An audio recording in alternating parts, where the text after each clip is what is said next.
Hi friends, in this video we are going to be painting simple still life using some shortcut method of layered painting process. Let's get started.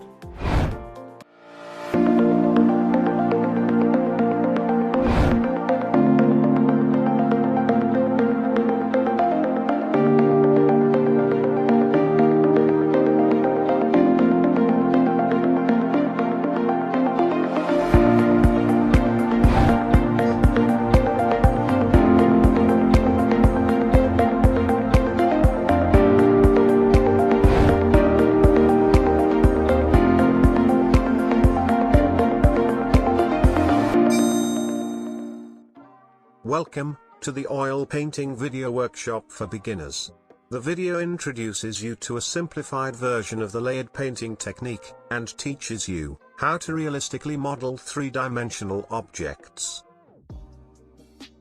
As the main subject for this very simple still life, I deliberately chose an apple, which has an almost ideally curved surface, on which the rules of shading will be easy to understand. One apple a day and no doctor needed. Apples are a superfood, they contain vitamin C and are rich in fiber. So they support the digestive system and cleanse the intestines. Another benefit is that they brush your teeth and suppress hunger. If you want to be healthy, eat apples. But let's go back to our painting. On the small red grape, which is also part of the composition, I will explain the difference between the shading of a matte surface and a transparent subject. All the rules you learn here can be applied to any other subject such as portrait or landscape.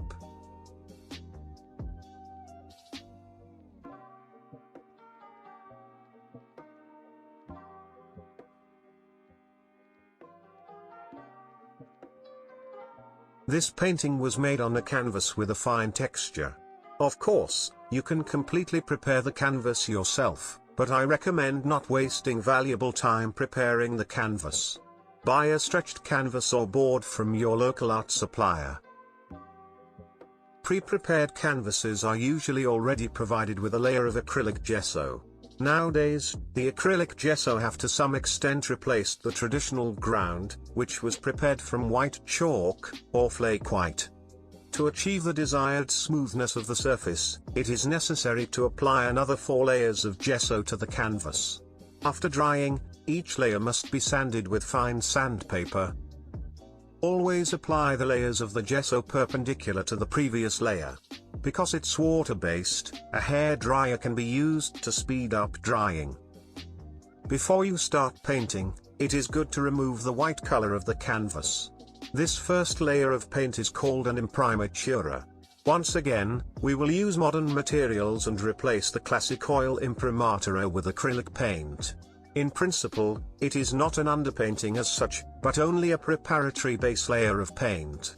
Usually, the imprimatura should have an olive hue, which can be easily mixed from yellow ochre, with the addition of a small amount of black and white. However, because in our case it is a shortcut version of the layered technique, we have to use a much darker imprimatura. This way the dark imprimatura replaces both the classic imprimatura and the umber underpainting. We will skip these first underlayers straight away, and use the burnt umber, for the first layer of paint, as a basis, for the monochrome underpainting called grisaille. Grey underpainting will follow after drying. What is the purpose of underpainting anyway? An underpainting is usually used to determine the distribution of lights and shadows, and to determine the individual tonalities of painted subjects. Because this step was skipped at the beginning of the painting, and replaced by a dark imprimatura, it is necessary to solve the tonal and value relationships during the painting of the grey underpainting.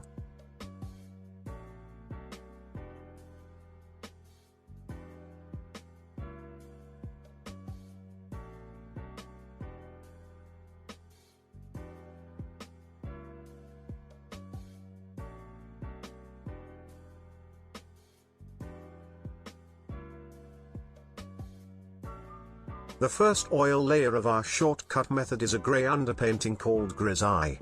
This underpainting serves both as a preparatory stage, before applying the first color layer, and to determine the lights and shadows in our painting. In a realistic painting, the value is more important than the actual local color of the subject. Once again, because we skipped the underpaintings with a number color, all the tonal relationships need to be resolved during the painting of this layer. If you look at the black and white version of our picture, it is clear that each part of the composition has a certain tonal value. Some colors are light, and others have a darker value. Each artist has a certain amount of values available for his work, which can be easily scaled to several grays, as shown in the picture.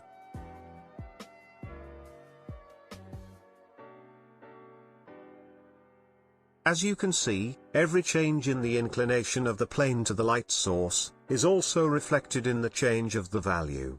In the real world, you have a theoretically infinite number of surfaces with different tonality. In practice, however, it is necessary to simplify these gradations, and the artist usually works with a limited range of tonal values. When shading, always keep in mind the basic rule: changing the inclination of the plane from the light source means changing the value. When working on gray underpainting, it is sufficient to have approximately 5 values of gray available.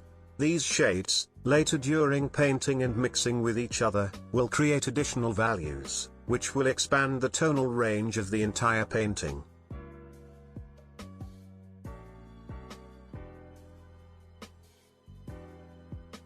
Gray values are determined based on the tonality of individual objects.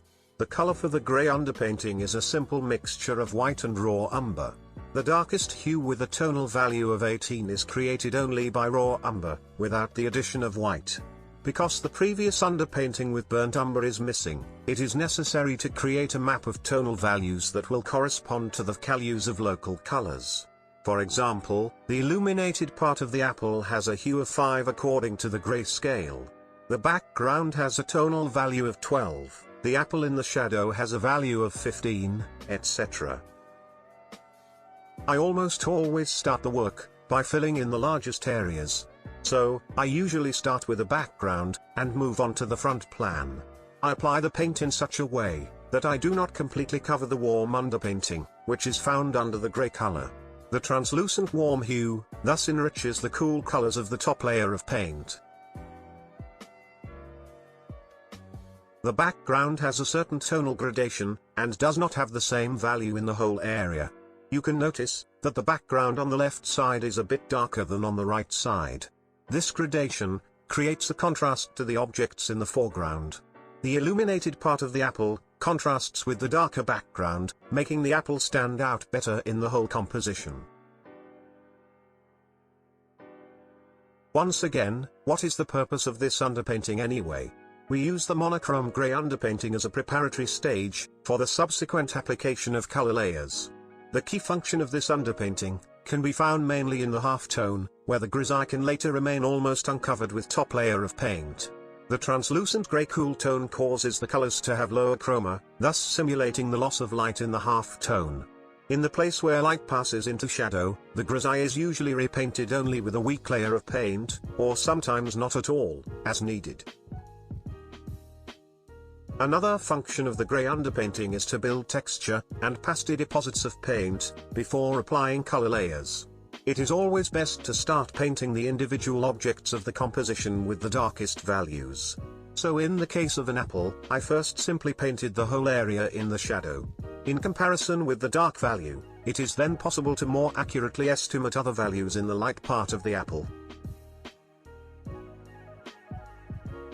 Let's now explain in more detail the shading rules for a realistic rendering of a three-dimensional subject. To make it easier to understand how light affects the appearance of curved objects, we will cut out a small section of tonal gradations on an apple. The light falling on the apple directly illuminates our model, and at the point of impact of the light, the apple value is the brightest. Gray hue has a value of approximately 5. In the next step I apply a darker value to the halftone area. Here, the plane of the apple's surface is more deviated from the main light source, and is therefore darker than the plane in the light, but lighter than the area in the shadow. Due to the fact that the apple has a smooth surface, I carefully blend the transitions between the individual values, so that the value gradations and edges are more subtle. Be careful when determining all the values, and keep in mind that there is nothing in isolation in the painting, and all the values interact with each other. Therefore, it is reasonable, in order to determine the particular values, to have other values on the canvas, according to which you estimate whether or not a certain place is too light or too dark. The same goes for color, but we'll talk more about that when working on color layers. Always keep in mind when shading, that nothing in the light is as dark as the shadow, and nothing in the shadow is as light as in the light. Always follow the direction of the light, and compare all the values with each other. A frequently used trick for estimating a value is squinting, so that small details disappear when looking at the object.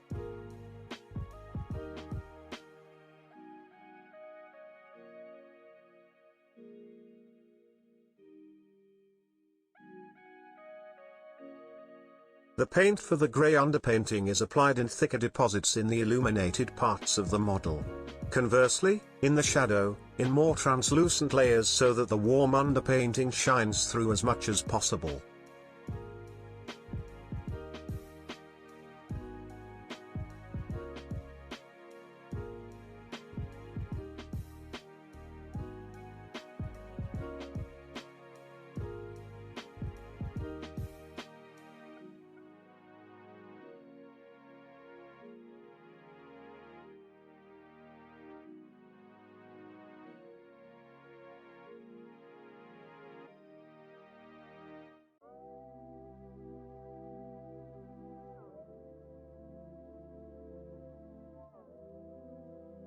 Now it's time for oiling out the painting. Certainly, you have noticed that the paint loses its shine and depth in some places after drying. It is therefore difficult to follow up on such a layer with another layer of color. Your color estimation would be very inaccurate.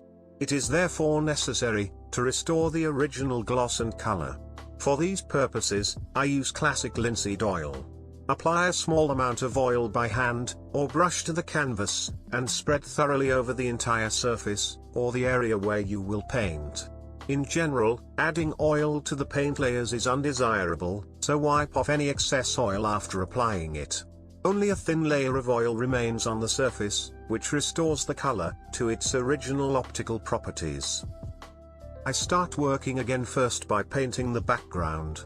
The first color layer follows the rule, more light and more color on the illuminated parts, and more shadow and more color on the shaded parts of the composition. In the background, it can also be noticed that the area above the apple is painted with a cooler mixture than the area in the shadow and in the light. This alternation of temperatures enriches the whole painting, and we will talk more about it in the color modeling of the apple. The background color is basically mixed again from raw umber and white, only in the shadow the mixture was a bit warmed up, and darkened with burnt umber and cooled down in the half-tone with ultramarine blue. In the illuminated parts, I apply thicker layers of paint, and in the shadow areas, more diluted translucent layers of paint.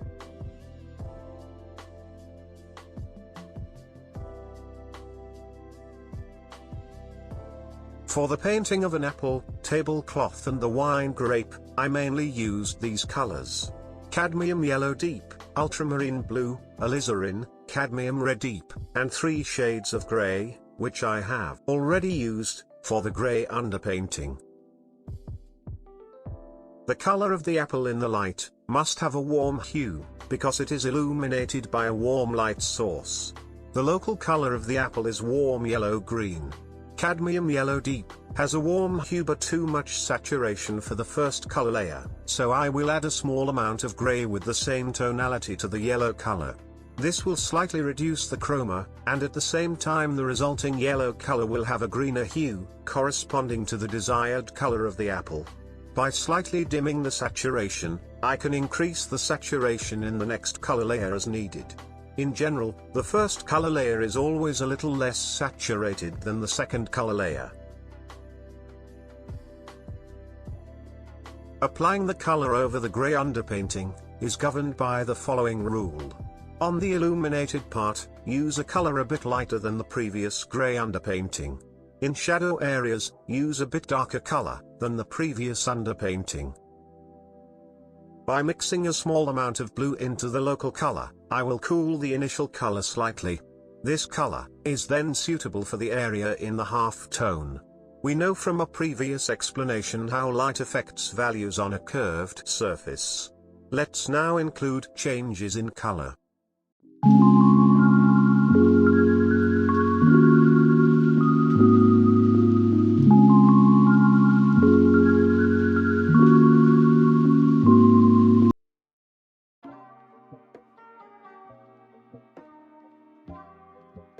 Again, for easier understanding, we will make the same section of gradations as in the gray underpainting, but this time we will also add color. At the brightest point, part of the apple is directly illuminated and is perpendicular to the light source. In this part, the color must have the richest hue with a warm touch. In the next part, which is still the area of light, the plane of the curved surface is further deflected from the light source. Therefore, the saturation and value decrease slightly. At the point of transition of light into shadow, the plane is more inclined to the blue sky. The color is darker here, and due to the fact that it is cooled by the blue color of the secondary light source, it is a green-blue cold shade. The color in the shadow area is the darkest, and has a warmer hue compared to the halftone. All these rules can be applied to matte opaque objects. But on the wine grape, it can be noticed that the actual local color of the wine is the darkest in the area of light, not in the area of shadow. The light that penetrates the grape seems to light up an area in the shadow. Thus the color in the shadow is lightest, and has a rich and saturated hue.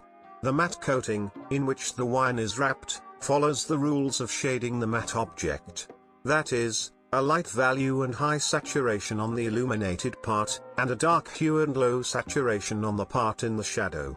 As you can see, the shading of a translucent wine grape is therefore based on two opposing principles.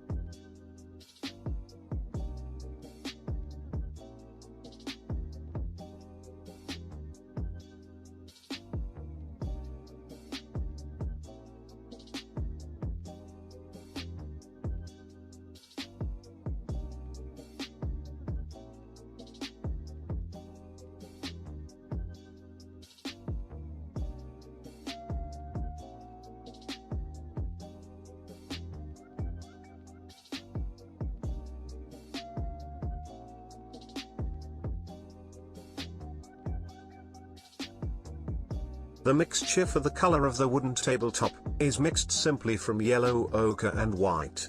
The color is then dimmed by raw umber. For the drop shadow of the table, I used a burnt umber, with the addition of transparent red, to warm up the shadow. I usually apply the paint in the first phase in larger areas, without small details and texture. I finish all this in the next layer.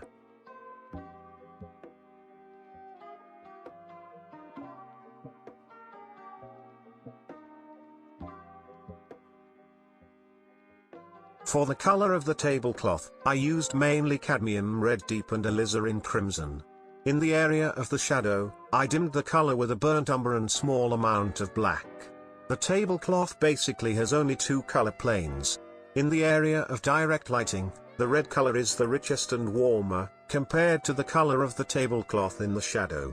The color for the leaf is a simple mixture of ultramarine blue and cadmium yellow deep. I adjusted the saturation of the resulting green color by adding cadmium red and burnt umber.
If you like this video, please don't forget to hit the subscribe button below the video, and also please visit my Patreon site if you want to support my work.